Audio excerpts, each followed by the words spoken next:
Assalamualaikum warahmatullahi wabarakatuh. Perkenalkan, saya Intan Prigandani dengan NIM 21002106. Di sini saya akan mempresentasikan atau menjelaskan mengenai business plan yang telah saya buat untuk memenuhi tugas akhir mata kuliah Kewirausahaan Administrasi Pendidikan dengan dosen pengampu Bapak Yulianto Santoso MPD. Nah, di sini saya mengambil judulnya yaitu mengenai usaha bimbingan belajar atau les, di mana latar belakangnya yang pertama yaitu dengan perkembangan zaman yang mengglobalisasi membuat persaingan menjadi semakin ketat untuk mendapatkan suatu kemapanan. Nah, oleh karena itu, pendidikan formal maupun tidak formal, yaitu non-formal, sangatlah diperlukan. Nah, kini pendidikan bukan lagi hal yang sangat istimewa, melainkan sudah menjadi kebutuhan dan kewajiban. Karena pendidikan dapat meningkatkan kualitas sumber daya manusia di Indonesia. Kini, hampir setiap tahunnya sekolah menaikkan standar ketuntasan minimal untuk meningkatkan mutu pendidikan di sekolahnya. Namun, jam belajar yang diberikan tidak bertambah. Hal itulah yang dapat membuat para pelajar harus berusaha lebih keras lagi agar dapat mencapai targetnya.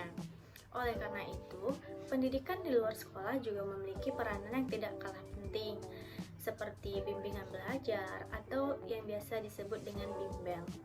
Nah, bimbingan belajar di sekolah ini dapat membantu dalam meningkatkan atau memaksimalkan potensi anak dalam prestasi belajarnya di sekolah. Karena dalam bimbingan belajar, pelajar mengulang mata pelajaran yang telah diterima dari sekolahnya. Karena hal tersebut, maka saya tertarik untuk membuka usaha kecil bimbingan belajar karena menurut saya bimbingan belajar sangatlah dibutuhkan oleh para pelajar. Hampir semua para pelajar ingin mengikuti bimbingan belajar di luar sekolah untuk meningkatkan kemampuannya dan bersaing untuk mendapatkan nilai yang terbaik. Selanjutnya yaitu ada deskripsi usaha. Yang pertama yaitu model usaha bimbingan belajar yang saya jalankan adalah bimbingan belajar untuk siswa SD dan SMP. Yang kedua, tipe pengajaran yang diterapkan adalah mudah dimengerti dan dipahami oleh siswa. Yang ketiga, fasilitas kelas yang nyaman karena terdapat sound system agar siswa dapat mendengarkan musik klasik yang bagus untuk keseimbangan otak kanan dan otak kiri. Dan yang keempat yaitu kebijakan pemerintah yang melarang sekolah negeri untuk menyelenggarakan pelajaran tambahan dengan memungut biaya. Maka bimbingan belajar saya buat alternatif guna menunjang prestasi. Nah, secara keseluruhan, usaha bimbingan belajar memiliki prospek yang cerah untuk yang dilakukan karena didukung oleh kebijakan pemerintah yang melarang sekolah negeri untuk menyelenggarakan kursus atau pelajaran tambahan yang memungut biaya dari siswanya. Maka dari itu, siswa memilih lembaga kursus sebagai pendidikan non-formal guna menunjang prestasi belajarnya. Nah, selanjutnya yaitu ada rencana kegiatan dan penggunaan anggaran. Di sini saya terdapat 3 poin. Yang pertama yaitu aspek pemasaran, yang kedua aspek teknik pelayanan, dan ketiga aspek finansial. Untuk aspek yang pertama yaitu aspek pemasaran. Pada bagian ini saya akan memaparkan beberapa program yang akan saya jalankan dalam bisnis bimbingan yang akan saya realisasikan. Dan bimbingan belajar ini dibuka untuk para pelajar SD dan SMP. Dalam bimbingan belajar ini juga siswa mendapatkan modul yang telah disediakan. Selain itu, bimbingan belajar ini juga memberikan fasilitas yang membuat para pelajar nyaman selama kegiatan belajar mengajar yang berlangsung. Nah, di sini saya juga menyediakan fasilitas musik klasik saat kegiatan belajar mengajar agar berlangsungnya otak kanan dan otak kiri pelajar seimbang dan tidak merasa tegang atau bosan saat mengikuti pelajaran. Nah, tenaga pengajar yang disediakan juga masih berusia muda agar murid dengan pengajar dapat mengakrabkan diri dengan mudah. Nah, adapun program yang ditawarkan yaitu yang pertama untuk pelajar SD, mata pelajaran matematika, IPA atau ilmu pengetahuan alam, bahasa Indonesia, bahasa Inggris, dan ilmu pengetahuan sosial yaitu IPS. Nah, yang untuk pelajar SMP, mata pelajarannya yaitu matematika, fisika, biologi, kimia, geografi, dan sejarah dan sosiologi. Nah, untuk jadwal bimbingan belajarnya yaitu yang pertama untuk pelajar SD yaitu 100.000 per bulan. Nah, untuk pelajar SMP saya menerapkan 200 per bulan. Untuk jadwal bimbingan belajarnya ya yang pertama yaitu SD pada waktu pagi yaitu jam 8.30 sampai jam 10, dan yang siang yaitu jam setengah 1 atau 13.30 sampai 14.30 yaitu setengah 2. Nah, untuk yang SMP saya mengambil waktunya siang yaitu dari jam 14.30 sampai 17.30. Kenapa saya ambil siang? Karena setelah bimbingan belajar SD saya langsung saja masuk ke bimbingan belajar yang untuk SMP. Nah, pertemuan dilaksanakan secara reguler yaitu seminggu 2 kali. Pilihannya yaitu ada Senin sampai Rabu dan atau Selasa dan Kamis. Yang kedua yaitu ada aspek teknik pelayanan.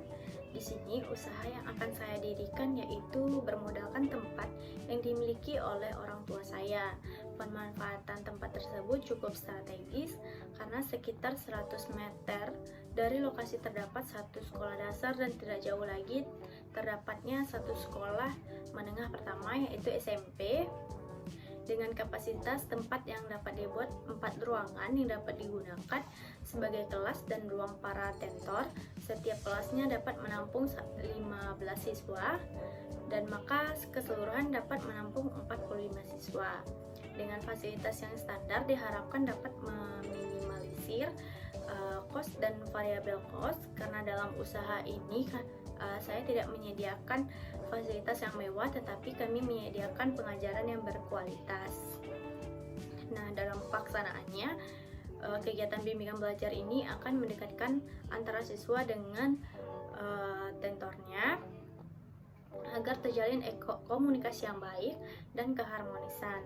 Namun ada beberapa hal kunci sukses dari kami dalam menjaga keloyalitasan customer. Yang pertama yaitu konsisten dalam melayani siswa. Yang kedua, kemampuan dan keterampilan petugas serta keramahan dan kepercayaan. Yang ketiga, kesigapan dalam menyelesaikan masalah. Yang keempat, suasana belajar yang nyaman dan tidak membosankan. Yang kelima yaitu mudah dimengerti, mudah dipahami, dan pemahaman terhadap keinginan konsumen. Dengan menempatkan tenaga pengajar yang profesional, diharapkan dapat memberikan materi yang menunjang kemampuan siswa dan siswa atau peserta didik. Nah, dengan menerapkan penilaian pada dimensi-dimensi kualitas tersebut, maka diharapkan dapat memberikan beberapa manfaat. Yang pertama, hubungan antara perusahaan dan para pelanggannya menjadi harmonis. Yang kedua, dapat mendorong terciptanya loyalitas pelanggan. Yang ketiga, membentuk suatu rekomendasi dari mulut ke mulut yang menguntungkan perusahaan. Dan yang keempat, image perusahaan menjadi baik di mata pelanggan. Dan yang kelima, laba yang diperoleh dapat meningkat.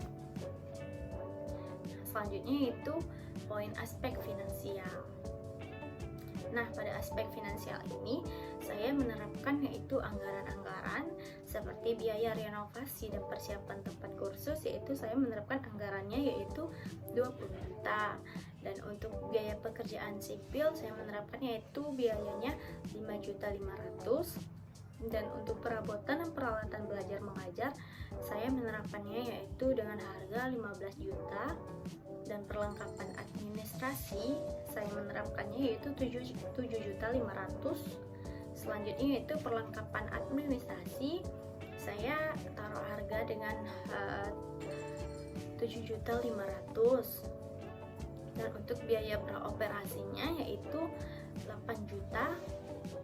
Dan kontingensinya yaitu 10 juta, dan terakhir yaitu modal kerja permanen saya menerapkannya yaitu 35 juta.